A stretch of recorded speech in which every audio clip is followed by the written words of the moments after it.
আজকে বুধবার কলকাতা হাইকোর্টে যে ৩২,০০০ শিক্ষকের চাকরি সংক্রান্ত মামলাটি শুনানির জন্য ওঠে এবং কলকাতা হাইকোর্টের বিচারপতি সৌমেন সেন এবং বিচারপতি উদয় কুমারের ডিভিশন বেঞ্চ সেই ৩২,০০০ শিক্ষক নিয়োগ সংক্রান্ত মামলা শুনানি করে।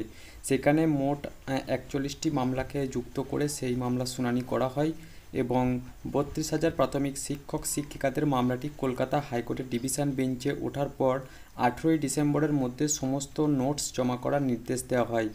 ১৮ তারিখের মধ্যে তিন পক্ষকেই নোটস অফ আর্গুমেন্ট জমা দিতে হবে বলে জানিয়েছেন। এরপরে পরবর্তী পদক্ষেপ অর্থাৎ তার পরের দিন ১৯শে ডিসেম্বর সেখানে কিন্তু শুনানির জন্য ডেট দেওয়া হয়েছে। তাই ১৯শে ডিসেম্বর পর্যন্ত শিক্ষকদের ভাগ্য ঝুলেই থাকবে। ৩২,০০০ শিক্ষকের চাকরি বাতিলের যুক্তি কী আছে সব পক্ষের কাছ থেকেই জানতে চাই কলকাতা হাইকোর্ট। বিচারপতি সৌমেন সেন এবং বিচারপতি উদয় কুমারের ডিভিশন বেঞ্চ জানায় আগামী ১৮ই ডিসেম্বরের মধ্যে লিখিত আকারে যুক্তি জমা দিতে হবে তিন পক্ষকে। এর আগে নিম্ন আদালত থেকে নথি আনা হয়েছে ডিভিশন বেঞ্চে। শুনানিতে বিচারপতি সৌমেন সেন এবং উদয় কুমারের ডিভিশন বেঞ্চ জানিয়ে দেয় যে মামলার নিষ্পত্তি না হওয়া পর্যন্ত বজায় থাকবে স্থগিতাদেশ। প্রাথমিকের ৩২,০০০ শিক্ষকের চাকরি বাতিলের নির্দেশ দিয়েছিল বিচারপতি অভিজিৎ গঙ্গোপাধ্যায়।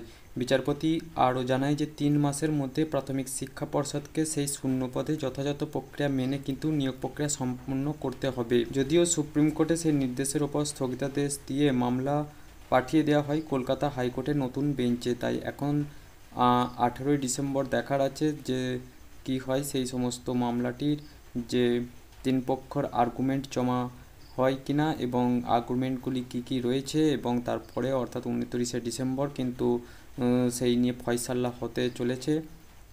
তাই ৩২,০০০ প্রাথমিক শিক্ষকের চাকরি বাতিল হবে কিনা সেটি কিন্তু নির্ধারণ হবে ১৯শে ডিসেম্বর।